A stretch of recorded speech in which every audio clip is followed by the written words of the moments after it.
Olá, meu nome é George Fernandes, eu sou advogado especialista em direito bancário.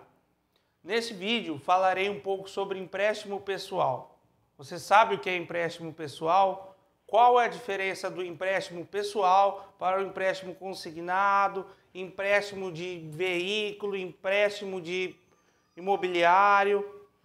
O empréstimo pessoal geralmente é aquele empréstimo que se desconta ou na conta corrente por débito automático ou se paga através de boleto bancário.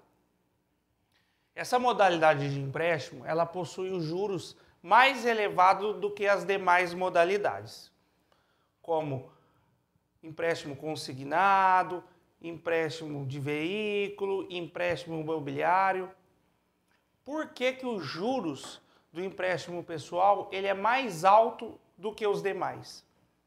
Justamente pela garantia de recebimento do banco.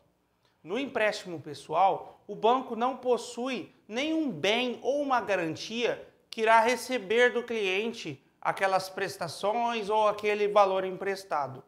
Diferentemente de outras modalidades, como o empréstimo consignado, a garantia é o próprio desconto da folha.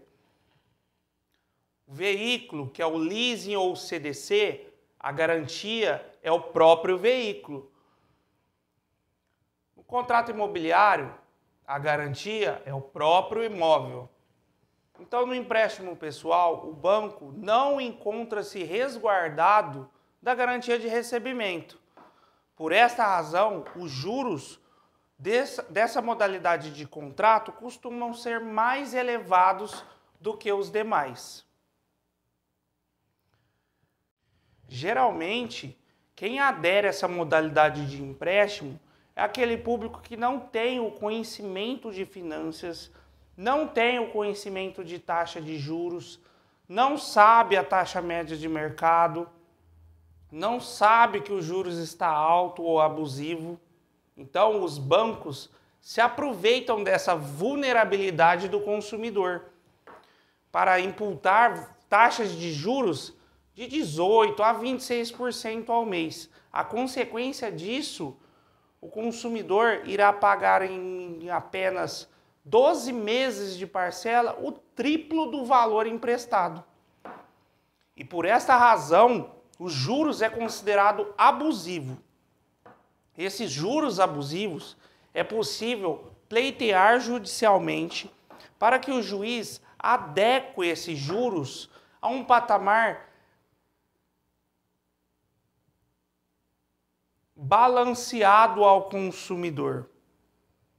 Este patamar balanceado a gente chama de taxa média. Essa taxa média são estatísticas do Banco Central. O Banco Central que regulamenta os bancos devem prestar contas ao Banco Central e tudo que conter empréstimo deve informar o Banco Central. Diante dessas informações, o Banco Central cria a taxa média que os bancos vêm cobrando. E é essa taxa média que a gente pede a aplicação judicial.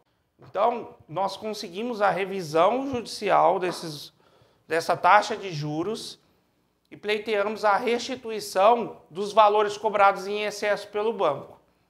Pessoas se perguntam se é possível realizar essa ação de revisão de juros, ainda que naquele primeiro momento tenha aceitado aquela taxa imposta pelo banco. Acreditam que não se pode mais discutir, já que aceitou, já que assinou o contrato.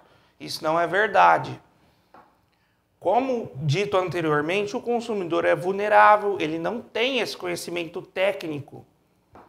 Então, ainda que tenha aceitado naquele primeiro momento, é possível solicitar essa revisão. Outra pergunta muito comum é aquele consumidor que fez o empréstimo para pagar em 12 parcelas, só que pagou somente 7. E pergunta se é possível entrar com essa revisão. Sim, é possível. Em muitos casos, o consumidor consegue até a quitação da dívida somente com o pagamento daquelas 7 parcelas e, às vezes, até a restituição dos valores. Por que isso acontece? Quando é realizado a ação judicial, a gente pede para reduzir os juros, a aplicação de taxa média, a consequência disso é o valor da parcela a reduzir. No entanto, o consumidor ele pagou a parcela cheia. Então, um exemplo, se a parcela era R$300, nós diminuímos ela para R$100 e o consumidor pagou uma parcela de R$300, ele antecipou mais duas. E a consequência disso é a quitação antecipada do contrato. Então, em muitas vezes, dependendo da taxa de juros que estava para a taxa de juros que foi o contrato, o consumidor consegue quitar aquele contrato e devolver dinheiro ainda com apenas 7 parcelas pagas. E muitos casos aqui que acontece o cliente ele não sabe a taxa que ele contratou. E muitas vezes também não possui a cópia do contrato. Como que a gente descobre a taxa? Primeiramente com o contrato. No contrato vai estar constando a taxa de juros lá.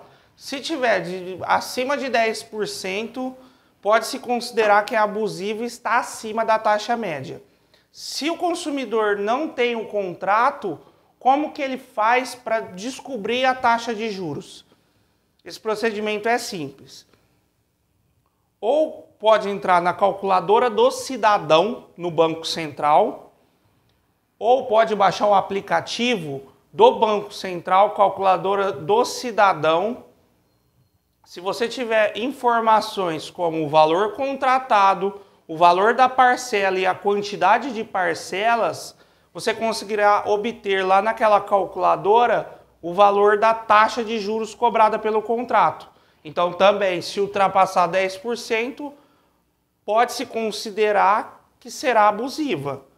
Então é possível entrar com essas ações revisionais de contrato de empréstimo pessoal e pedir para adequação dessa taxa, ou para restituição de valores, ou para compensação, quitação do contrato, ou caso o consumidor tenha pago 2, 3 parcelas, para ser regularizada a parcela em uma taxa de juros condizente com o mercado e que possa quitar de uma forma mais barata. Eu agradeço a atenção de todos. Essas são as informações principais dos empréstimos pessoais. Caso tenha alguma dúvida, pode mandar aqui nos comentários ou chamar a gente no WhatsApp, que eu responderei no privado. Eu peço aí que quem está assistindo esse vídeo siga o nosso canal, clique no sininho para receber as notificações, que tem muita novidade aí e muita informação ao consumidor.